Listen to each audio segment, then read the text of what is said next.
For more, I'd like to bring in Senior Vice President of the Anti-Defamation League, Fred Block, for more on this. Fred, thank you for being here. We heard there in Ariel's piece, Whoopi saying that the Holocaust wasn't about race because both groups were white. And now she has corrected herself, saying that Hitler and the Nazis considered Jewish people to be an inferior race. Do you think her apology and her clarification is enough? And why is that distinction so important? Well, first of all, thanks for having me on this morning, Diane. We obviously accept her apology because we've always known Whoopi to be someone who stands up for the Jewish community. And so hopefully these 2 weeks that have been granted to her can be a time for introspection and for her and for healing for her colleagues who were hurt. It starts with the apology, but what follows is really, really important.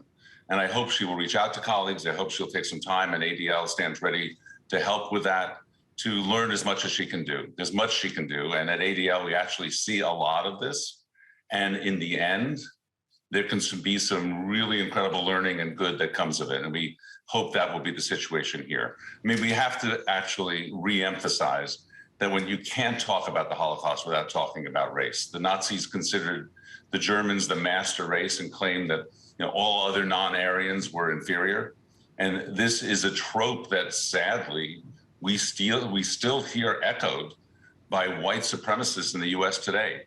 And the ultimate result back in Nazi Germany was the slaughter of 6 million Jews, including 1.5 million children who were slaughtered in the Nazi gas chambers and death camps.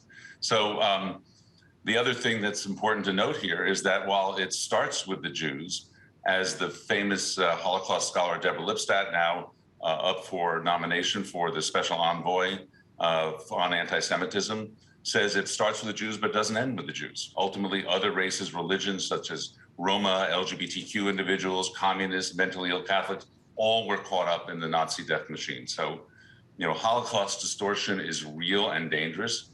And in a world where there are people who deny the very existence of the Holocaust, everyone must be on guard to respect the Jewish memory and not give comfort to those who want to wipe out the memory from historical record.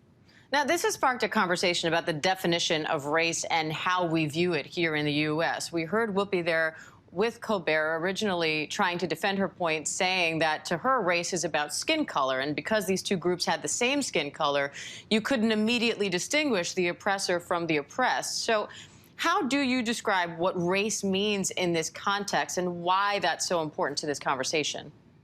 Well, taking a 21st century view of racism and bringing it back to Nazi Germany, I think is dangerous. Things have evolved. I mean, and this is an ever evolving issue, and it's vitally important in our communities that we talk about modern day racism in all of its forms. The Great Awakening that occurred in the spring of 2020 around the tragic murder of George Floyd was really an important turning point in this country. And there's been much more widespread acceptance of the fact that there's systemic racism. It's a serious issue, but it needs to in some way inform how we think about racism, how we talk about racism, and how we work as a society as a whole to eradicate it. And this, importantly, has been a part of the ADL mission for 108 years. It's in our mission statement that was written in 1913 that we exist to stop the defamation of the Jewish people and to secure justice and fair treatment to all. So it's an important conversation that has to be had. Now, the FBI has said that Jewish people are the most targeted for religious-based hate crimes in this country. And we know, as you said, that there are plenty of people out there who deny the very existence of the Holocaust itself. So how do we combat anti-Semitism, and what in general do you want people to understand about this whole conversation? Well, there's a lot here. There's really, vis-a-vis the Holocaust, there's nothing more important than education, especially with so much disinformation out there. We need to do our best to ensure that the historical narrative stays in place. Holocaust education has long been a priority for the ADL, something that goes hand in hand with our ongoing efforts to fight anti-Semitism and all forms of hate.